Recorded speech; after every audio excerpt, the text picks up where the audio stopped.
حس کی جمع حواس ہے، اور وہ ہے خمسہ، 5 حواس سے خمسہ کہلاتی ہے۔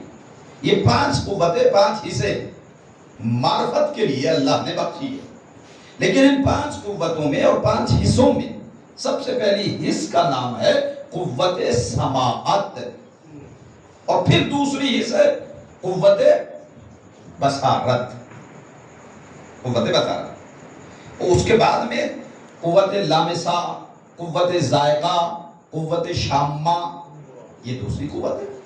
قوت شامہ یعنی سونگھنے کی جو اللہ نے طاقت بخشی ہے ناک کے ذریعے سے، کہ آدمی کوئی ایک گلاب لگا کے آیا، عطر لگا کے آیا، جنت الفردوس لگا کے آیا، اور آپ کو احساس ہو گیا، جبکہ اس کی مراد آپ نہیں ہے۔ لیکن کچھ چیزیں ایسی ہوتی ہیں کہ آدمی جو ہے وہ اپنے لیے استعمال کرتا ہے، لیکن فطری طور پر وہ دوسروں تک پہنچ جاتی ہے۔ استعمال کرنے والا اپنے لیے استعمال کرتا ہے، لیکن قدرت نے کچھ ایسا رکھا ہے کہ وہ اس تک محدود نہیں رہتی، وہ دور تک اپنی خوشبو کو پھیلا دیتی ہے۔ اسی طریقے سے ذکر حسین صرف ایک قوم کے لیے نہیں ہے، بلکہ پوری اقوام عالم میں خوشبو بن کے پھیل جاتا ہے۔ ایک صلاۃ پڑھے محمد آل محمد۔ تو کچھ چیزیں ایسی ہوتی ہیں کہ آدمی ایک کے لیے استعمال کرتا ہے، وہ دوسروں کے لیے بھی۔ تو اسی طریقے سے جیسے قرآن ہے، قرآن پڑھنے والا قاری ہے قرآن، وہ اپنے لیے پڑھ رہا ہے، لیکن قرآن کی شان یہ ہے کہ جہاں پڑھا جاتا ہے، پڑھنے والا جو بھی پڑھتا ہے، جہاں پڑھا جاتا ہے وہ ایریا پورا رحمت الہی سے معمور و معطر ہو جاتا ہے، جبکہ اس کی مراد نہیں ہوتی، اس کی مراد یہ نہیں ہوتی ہے کہ میں پورے ایریے کو معطر کروں۔ وہ قاری بن کے تلاوت کلام بلاغت الہیہ ایک ثواب عظیم رکھتی ہے، اس لیے وہ تلاوت کر رہا ہے، لیکن اس کی تلاوت کی صدا جن کانوں سے ٹکرا رہی ہے وہ سننے والے وَإِذَا قُرِئَ الْقُرْآنُ فَاسْتَمِعُوا لَهُ وَانصِتُوا لَعَلَّكُمْ تُرْحَمُونَ۔ جب قرآن پاک کی تلاوت کی جائے تو اسے خاموشی کے ساتھ سنا جائے، شاید سننے والوں پر اللہ رحم نازل کرتے ہیں، جبکہ پڑھنے والے پہ رحم ہونا چاہیے، لیکن سننے والوں پر بھی رحم، سننے والوں پر بھی رحم۔ سنا جاتا ہے قوت سامعہ سے، دیکھیں گے آپ، ہے نا، کانوں ہی سے تو سنیں گے۔ سب سے پہلی قوت کا نام قوت سامعہ ہے، تو جب سامت کے سننے والوں پر اللہ مہربان ہو جاتا ہے تو جہاں ذکر سامت بھی ہو رہا ہو اور ذکر قرآن ناطق بھی ہو رہا ہو، سلام پڑھے محمد آل محمد۔ تو اس کی مہربانیوں کے تقاضے ان سامعین و مومنین و حاضرین و ناظرین سے کس حد تک وابستہ ہو جائیں گے، اس کا اندازہ کون لگا سکتا ہے۔ تو یہ قوت سامعہ، سننے کی طاقت۔ آپ کے گھر میں ولادت ہوتی ہے، بچہ دنیا میں آتا ہے، غسل مولود دیا جاتا ہے، ایک بزرگ گھر کا اسے اٹھا لیتا ہے، کون سا کام بچہ سب سے پہلے، کون سی قوت کو روح کار لاتا ہے؟ سب سے پہلے کون سی قوت ہے جو استعمال میں آ رہی ہے؟ دائیں کان میں اذان، بائیں کان میں اقامت۔ اس کی ابھی نظریں ٹھہر نہیں رہی ہے، اذان کہنے والے کو وہ ابھی دیکھ نہیں پا رہا ہے۔ قوت بصارت جو ہے ابھی متقاضی نہیں ہے کہ وہ معرفت کر سکے کہ اذان دینے والا کون ہے، لیکن جو کانوں میں صدا پہنچ رہی ہے اسے وہ سن رہا ہے، وہ اسے سن رہا ہے، اور اسے سنایا کیا جا رہا ہے؟ اشہد ان لا الہ الا اللہ واشہد ان محمد رسول اللہ واشہد ان علی ولی اللہ۔ اللہ کی وحدت بھی اسے سنائی جا رہی ہے، رسول کی رسالت بھی اس کے کانوں تک پہنچائی جا رہی ہے، علی کی ولایت بھی اس کے کانوں تک پہنچائی جا رہی ہے۔ تو یہ قوت سماعت ہے۔ پہلی منزل میں دنیا میں آنے والا بچہ اور خاص کر شیعہ اثنا عشری بچہ جسے قرآن نے سب سے پہلے ذکر کیا ہے قوت سماعت، اسی کا استعمال کرتا ہے۔ اب یہ مجھے نہیں پتا کہ کہاں کیا پڑھایا جاتا ہے، کیا سنایا جاتا ہے، لیکن علی والوں کے گھر میں بچہ جیسے ہی اس دنیا میں آتا ہے تو وحدت اور رسالت اور ولایت کا اسے ترانہ سنا کے یہ بتایا جاتا ہے کہ یہ اللہ والا ہے، یہ رسول والا ہے، یہ علی والا ہے۔ سلام محمد علی محمد۔ آپ حضرات تھوڑا سا آگے آ جائیے، تھوڑا آگے آ جائیے، جگہ خالی بھی ہے اور گرمی اتنی بھی نہیں ہے کہ آپ محسوس کر رہے ہوں اسے، اس لیے کہ موسم سازگار ہو گیا ہے۔ اور ظاہر ہے کہ جہاں ذکر علی کی فضا چلتی ہے، بلند ہوتی ہے، وہاں تو خود بخود موسم سازگار ہو ہی جاتا ہے۔ ایک صلوات پڑھے محمد علی محمد۔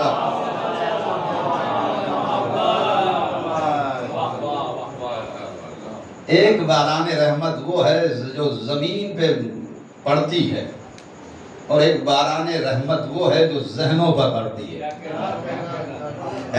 جو باران رحمت وہاں سے زمین کی طرف آئی ہے وہ رک گئی ہے، اور جو باران رحمت مسلسل جاری و تاری و ساری و حاوی رہتی ہے وہ جاری ہے۔ ایک صلوات پڑھے محمد علی محمد۔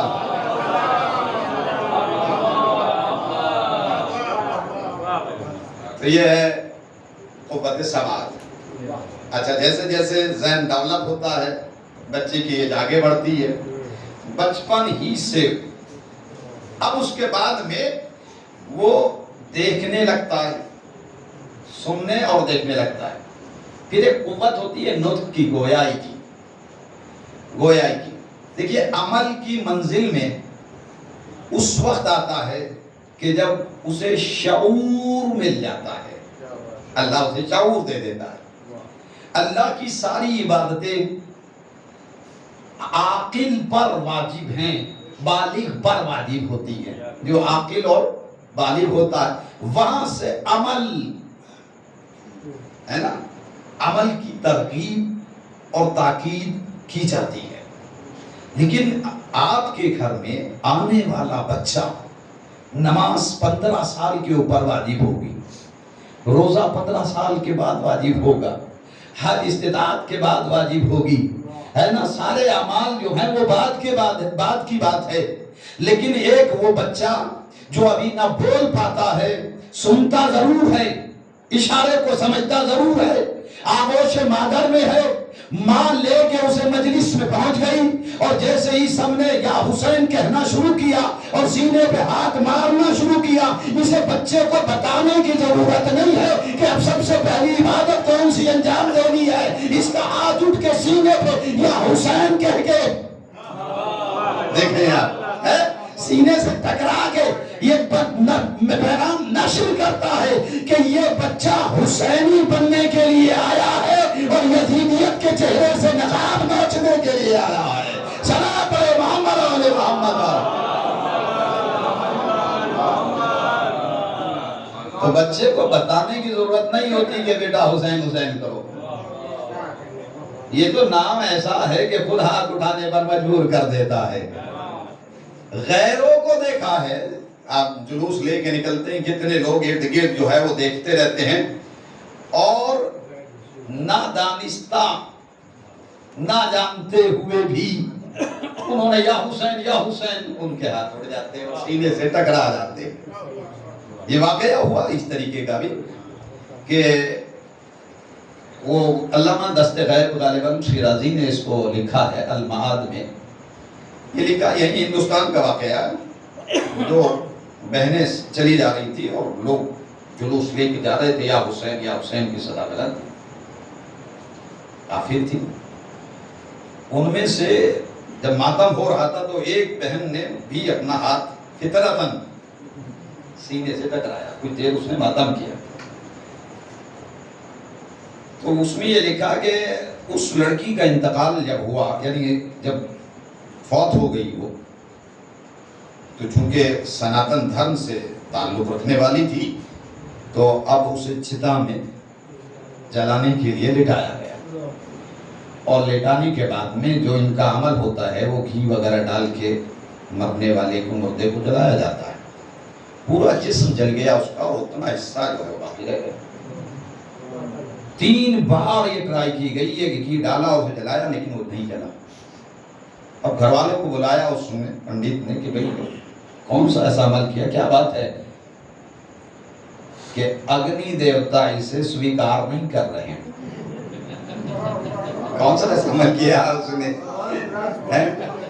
کون سا ایسا کاریہ کیا ہے کہ جس کی وجہ سے اگنی دیوتا اس کو جو ہے سویکار نہیں کر رہے. اب اس کی بہن نے یہ منظر بتایا کہ اور تو کچھ نہیں, ہم نے تو یہ دیکھا کہ کچھ لوگ یا حسین کر رہے تھے, جلوس جا رہا تھا, ماتم ہو رہا تھا, تو میری بہن نے بھی 2-4 ہاتھ سینے پہ یا حسین کہہ کے مارے ہیں. دیکھیں آپ غور کریں گے, یا حسین کہہ کے اس نے سینے پہ 2-4 ہاتھ مارے ہیں. کب یہی وجہ ہے کہ اگنی دیوتا اسے سویکار نہیں کر رہے ہیں. یعنی یہ بتا دیا کہ جہاں حسین کا ذکر ہوتا ہے وہاں اگنی دیوتا کی بھی نہیں چلتی. سلام محمد علی محمد.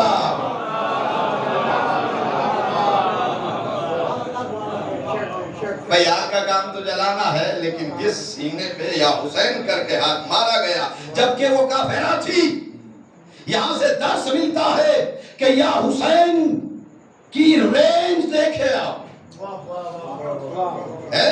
ماتم داروں کا مرتبہ دیکھے کہ اگر ایک کافر بھی یا حسین کہہ کے سینے پہ ہاتھ مار دے تو آگ اسے نہیں جلاتی, تو جب مجسم حسینی ہو. سلام علیہ محمد علیہ محمد.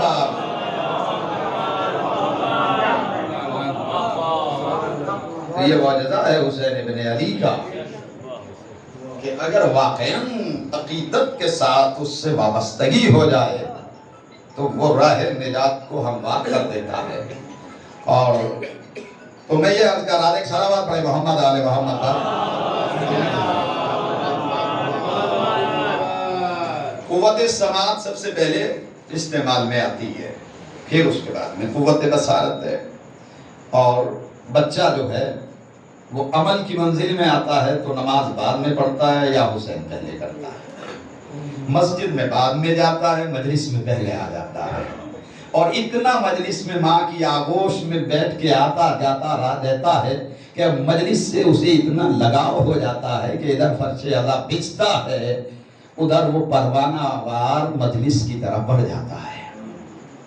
تو یہ کیا ہے, اسی لیے کہا کہ جب دلوں میں حسین کی آل محمد کی محبت کی ٹھنڈک کو محسوس کرو تو اپنی ماں کے حق میں دعائیں کیا کرو, اس لیے کہ ماں نے آپ کی گھٹی میں حسینیت کو گھول کے ملایا ہے.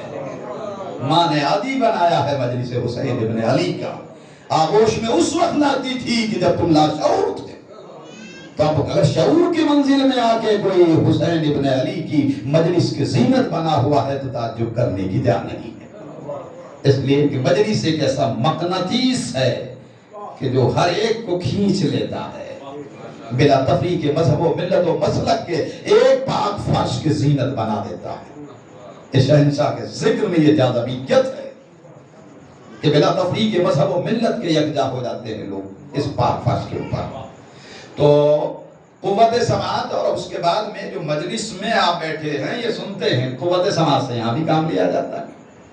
اور نبی کریم نے بھی پہلے دعوت ذوالعشیرہ میں سنایا, پھر مسجد میں سنایا, چونکہ 2 قوتیں ہوتی ہیں نا, ایک قوت سماعت, ایک قوت بصارت, دیکھنے کی قوت, سننے کی قوت. تو پہلے دعوت ذوالعشیرہ سے اس کا آغاز کیا, اور جب سننے کے عادی ہو گئے تو مسجد میں حسنین کو دکھایا ہے, ہذا حسین فارفو ہو, ہذا حسن فارفو ہو, یہ حسین ہے اسے پہچانو, یہ حسن ہے اسے پہچانو. تو زبان سے حسین کی عظمت بیان بھی کی, اور مسجد کے میں خطبے کے درمیان میں حسین آئے, خطبے کو روک کے حسین کو دکھایا بھی, تاکہ قوت سماعت بھی ساتھ رہے, قوت بصارت بھی ساتھ میں رہے, دونوں قوتوں کو بروئے کار لاؤ. اور جب سننے اور دیکھنے کے عادی ہو گئے تو اللہ نے کہا رسول اللہ اس وقت تک میری بارگاہ میں نہ آنا جب تک غدیر کے میدان میں انہیں مکمل سنا نہ دو اور مکمل ولایت کو دکھا نہ دو. سلام علیہ محمد علیہ محمد.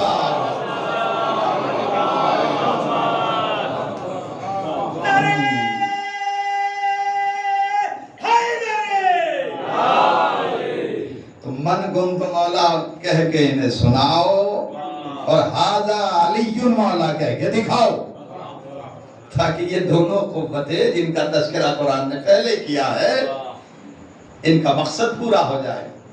مقصد یہی ہے کہ صحیح سنو، حق سنو، حق دیکھو، حق سنو، حق دیکھو، حق کہو، اور یہ تینوں عمل غدیر میں ہے۔ حق سنایا بھی گیا، حق دکھایا بھی گیا، اور بخن بخن کہہ کے حق کہلوایا بھی گیا ہے نہیں؟ تینوں منزلوں سے گزارا ہے یہاں پر کہ یہاں کہو بھی، دیکھو بھی، سنو بھی، تاکہ یہ حواس خمسہ جو اللہ نے بخشی ہے ان کا مقصد پورا ہو جائے۔ اس لیے کہ دیکھنے کا حق تبھی پورا ہوتا ہے کہ جب حق کو دیکھا جائے، سننے کا حق تبھی پورا ہوتا ہے جب حق سنا جائے، اور بولنے کا حق تبھی پورا ہوتا ہے جب حق بولا جائے۔ اسی لیے تو علی نبی نے کہا کہ علی کو دیکھو علی حق ہے، اور ذکر علی کو سنو وہ ذکر علی حق ہے، اور حب علی کو سینے میں رکھ لو یہ محبت حق ہے۔ سلام پر محمد آل محمد۔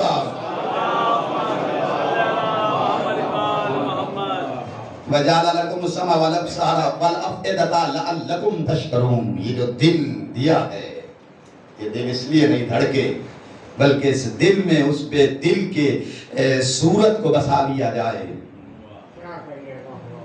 کہ جس کا چہرہ دیکھ کے اللہ یاد آ جائے، اس کا نہ ہو وجہ اللہ ہو، آنکھیں اس کی عین اللہ ہو، زبان اس کے لسان اللہ ہو، کان اس کے اذن اللہ ہو، ہاتھ اس کے ید اللہ ہو، نفس اس کا نفس اللہ ہو، دوست اس کا حب اللہ ہو، دشمن اس کا لعنت اللہ ہو۔ صلوات پر محمد آل محمد۔ تو یہ ہے قوت سماعت بھی دی، قوت بصارت بھی دی۔ انسان کمزوری سے چلا، کہاں سے چلا؟ جہالت سے چلا، کہاں پہنچ گیا؟ خلاؤں میں کمندے ڈالے بیٹھا ہوا ہے، اور چندریان کے دوارا چندریما پر پہنچ گیا۔ یہ ہے انسان وہ جو جہالت سے چلا، اور طاقت اتنی کہ اس نے پہاڑوں کے کلیجے کو چیر ڈالا ہے، سمندروں کی گہرائی اور پہنائی میں پہنچ گیا ہے، ہواؤں کو مسخر کر لیا ہے، اور اس نے سورج کی شعاؤں کو تسخیر کر لیا ہے۔ یہ کمزور چلنے والا انسان کمزوری سے چلا، تو یہ کمزوری سے چلنے والا انسان چاند پہ پہنچ گیا، ستاروں کی چال پر ریسرچ کر رہا ہے۔ کمزوری سے یعنی جہالت سے چلنے والا انسان اس منزل پہ پہنچ گیا کہ اس نے ہواؤں کو مسخر کر لیا ہے، پانی کی گہرائی میں پہنچ گیا ہے، پہاڑوں کا کلیجہ اس نے چاک کر دیا ہے۔ کس نے؟ جو جہالت سے چلا تھا، جو جہالت سے چلا تھا۔ تو جو جہالت سے چلے وہ چاند پہ پہنچتا ہے، وہ سورج کی شعاؤں کو مسخر کرتا ہے، وہ ستاروں پر ریسرچ کرتا ہے، وہ ہواؤں میں اڑتا ہے۔ تو جو جہالت سے چلے وہ تو چاند پہ پہنچے، اور جو علم سے چلے دیکھیں آپ وہ پھر چاند پہ نہیں جاتا ہے، وہ یہی کھڑے کھڑے چاند کو اشارہ کر کے دو ٹکڑوں میں تقسیم کر دیتا ہے، پھر وہ سورج کی شعاؤں کو مسخر نہیں کرتا ہے بلکہ ڈوبتے ہوئے سورج کو لوٹا دیتا ہے، وہ ستاروں کی چال نہیں دیتا بلکہ ستاروں کو داڑھی پہ پھلا دیتا ہے۔ سلام پر محمد آل محمد۔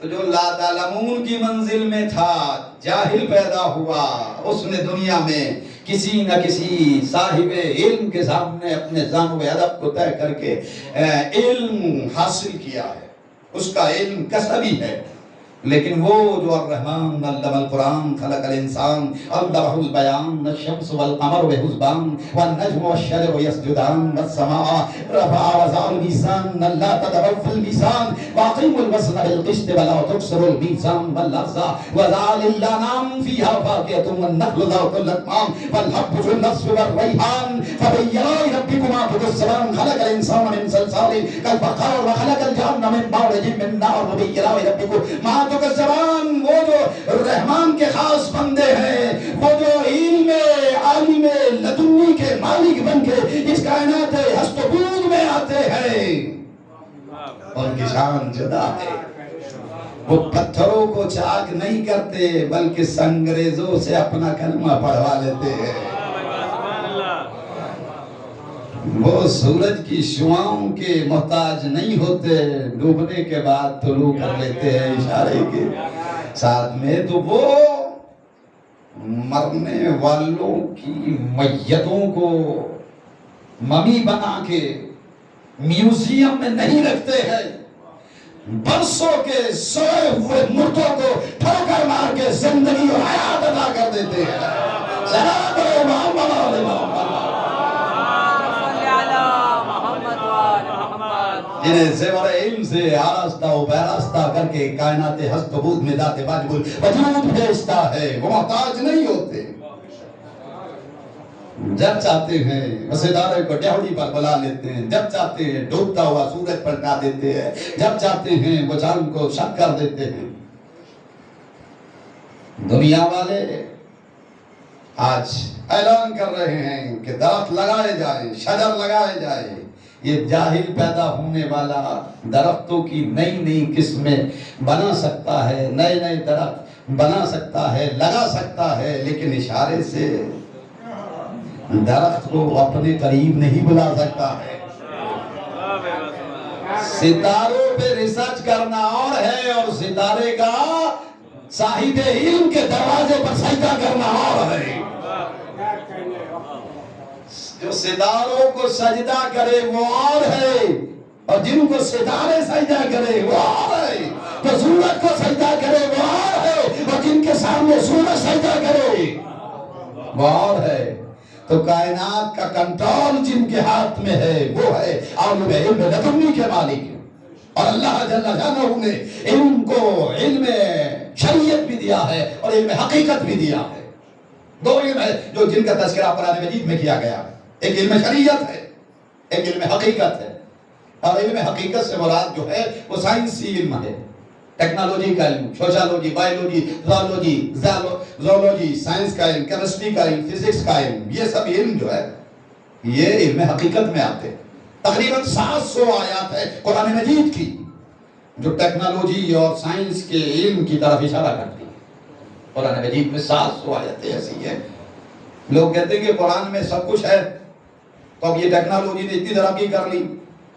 ضرورت ہے علم کی، اور علم باب علم سے لیا جائے، ورنہ گمراہی کے چانسز زیادہ ہوتے ہیں۔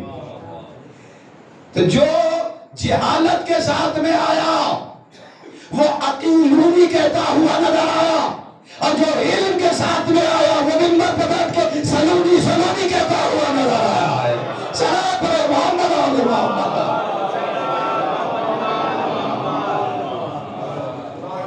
تو ہر انسان کمزوری کے ساتھ میں آیا ہے، جہالت کے ساتھ میں آیا ہے، لیکن علی نے بتایا ہے کہ ہم سارے علی علم لے کے آئے ہیں، طاقت لے کے آئے ہیں، اس لیے کہ اگر یہ علی علم لے کے نہ آتا تو آغوش رسالت میں توریت و زبور و انجیل و قرآن کی تلاوت نہ کرتا، اور اگر طاقت لے کے نہ آتا تو گہوارے میں اصغر کو دو ٹکڑوں میں تقسیم نہ کرتا۔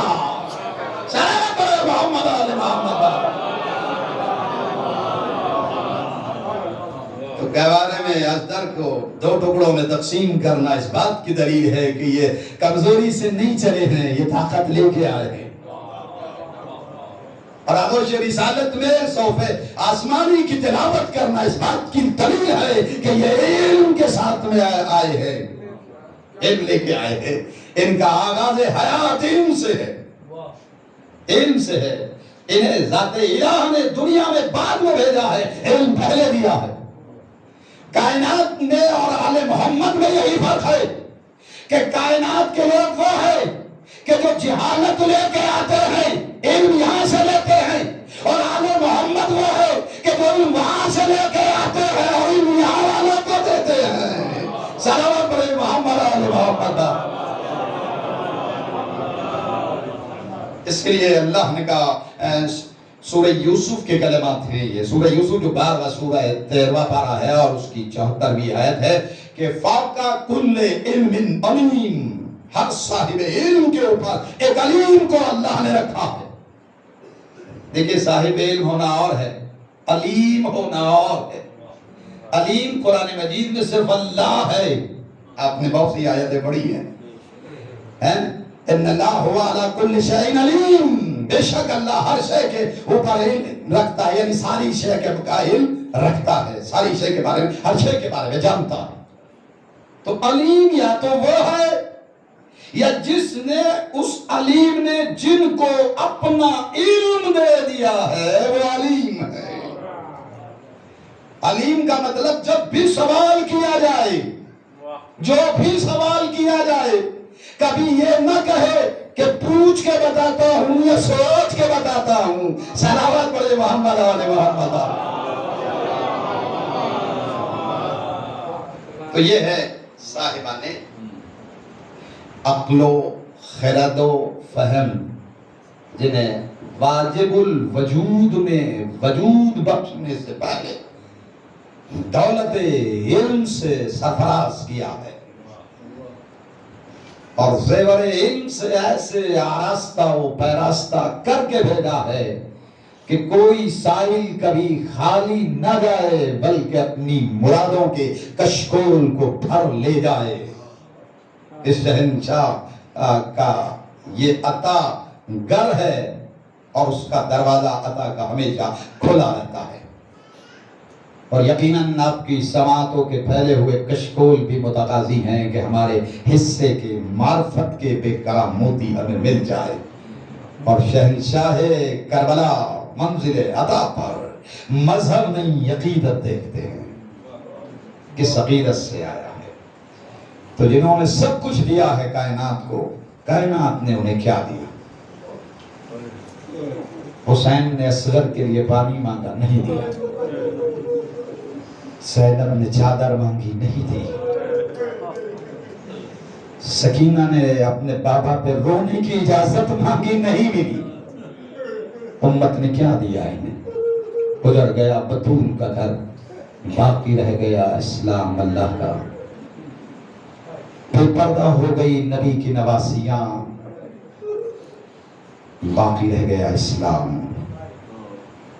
کلمہ پڑھنے والوں، آج یہ کلمہ ہے، اس کی بقا کے لیے حسین نے بڑی قربانیاں دی ہیں، اس لیے کہ زینب کی چادر کا ورق بنایا گیا، عباس کے کٹے ہوئے بازوؤں کو قلم بنایا گیا، کڑیل جوان کے سینے سے نکلنے والے خون کو روشنائی بنا کر زہرا کے لال نے اس چادر پہ لکھا، نقش اللہ بر صحرا و نویس ستر عنوان نجات ما نویس۔ یہ کلمہ لا الہ الا اللہ لکھنے کے لیے خون جگر دینا پڑا حسین ابن علی کو، اور حسین کے سینے پہ آرام کرنے والی ایک ننھی بچی جس کا نام سکینہ ہے۔ آپ کے بھی چھوٹے چھوٹے بچے ہیں، آپ کے بھی بچیاں ہیں، بڑا پیار کرتے ہیں نا اپنی بچیوں پہ، بچیوں سے۔ بچی اگر بلکتی ہے 4 سال کی تو ماں اور باپ دونوں پریشان ہو جاتے ہیں، لیکن ہاں حسین کی بچی مہد سفر ہے، یہ ایام مسیحوں کے ہیں، یہ غریبوں کے ہیں، یہ ان مظلوموں کے ایام منانے کے لیے آپ جمع ہوئے ہیں کہ جس کو جن کے سروں پہ تو چادریں نہیں ہیں اور ہاتھ پس گردن رسیوں میں جکڑے ہوئے ہیں اور قافلہ آگے بڑھ رہا ہے۔ آپ تو آرام بھی کر لیتے ہیں لیکن سکینہ کو آرام نہیں ملا ہے۔ تاریخ یہاں خاموش ہو جاتی ہے کہ اس بچی کی پیاس کب بجھی ہے، بس اتنا بتاتی ہے کہ پھپھی کی آغوش میں بیٹھی ہوئی سکینہ کو شمر نے چھین لیا تھا، اونٹ کی ننگی پشت پہ بٹھایا، اونٹ کو دوڑایا، دوڑتے ہوئے اونٹ کی بلندی سے سکینہ زمین پہ گر گئی، اور اس کے بعد جو سکینہ کو اٹھا کے اس بے دردی کے ساتھ اونٹ کی پوچھ سے باندھ دیا ہے. تاریخ کہتی ہے کہ 4 سال کی یتیم بچی کو اونٹ کی ننگی پوچھ پہ سینے کے بل لٹا کے رسی سے ایسے جکڑا گیا، ایسے جکڑ دیا گیا. تاریخ کہتی ہے اونٹ دوڑتا جاتا تھا اور سکینہ کا ننھا سا سینہ چلتا جاتا تھا اور سکینہ بار بار آواز دیتی تھی، اے پھوپھی اماں، ارے میرا دم گھٹا جا رہا ہے، اے پھوپھی اماں، میرا سینہ چلا جا رہا ہے. جب اونٹ رکتا تھا تو تاریخ کے جملے آئے کہ اونٹ کی پھو سکینہ کے خون سے رنگین ہو گئی تھی. کیا کیا ستم ہوئے ہیں اس گھرانے کے اوپر. تاریخ کہتی ہے کہ یہ پیاسی بچی جب بھی قافلہ رکتا تو پھوپھی اماں سے کہتی اللہ کاش کر قتلی، ہائے پیاس مجھے مارے ڈالتی ہے، ہائے پیاس مجھے مارے ڈالتی ہے. قافلہ چل رہا ہے، آگے آگے شہداء کے سر ناک و نیزہ پہ بلند کیے گئے ہیں، اور خاص کر حسین ابن علی کا سر جب بھی زینب کے سامنے آتا تھا تو آواز دیتی تھی بھیا دیکھ رہے ہو کس طریقے سے ہمیں بغیر بغیر پھرایا جا رہا ہے. لیکن ایک جھلی ایسا بھی تھا جو اپنی بہنوں کے سروں کو کھلے ہوا دیکھنا نہیں جا رہا تھا. جب بھی موقع نیزہ تھا اس کا سر بلند ہوتا تھا تو موقع نیزہ کی بلندی سے وہ کٹا ہوا سر زمین پر گر جاتا تھا. اللہ اکبر، شہزادیہ بے پردہ ہے، ارے ان کے سروں کی چادریں چھین لی گئی ہے. ہائے عباس نے وعدہ کیا تھا، اے شہزادیوں مجھے معاف کر دینا، میں اپنا وعدہ پورا.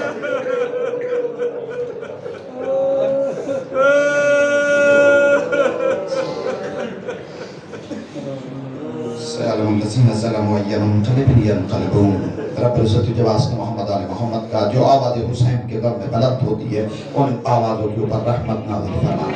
پروردگار جو بھی عزادار اس عزاداری میں شریک ہو رہے ان کی دلی حاجتوں کو پورا فرما، ان کی آمد کو قبول فرما. شہزادی آپ کی آمد کو قبول کرے.